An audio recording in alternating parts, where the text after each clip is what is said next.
Okay, here we have the NumPy exercise notebook. The main important note I want to show you here is for some of these questions, make sure you don't run the cells directly above the example output shown.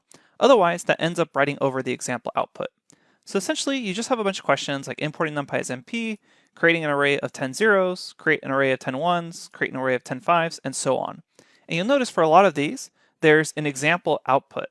And the reason we have two cells is we want you to code in this cell and not code in this cell that has the output directly beneath it. Otherwise, if you were to run this cell, it would overwrite the output here. So keep that in mind.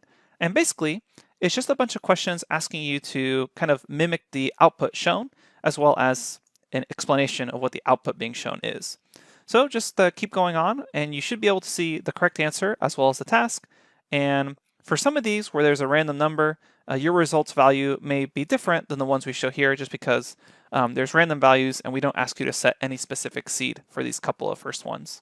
Okay, and that's it. Just go ahead and go along and do your best to answer the questions. We'll see you at the next lecture where we actually go over the solutions.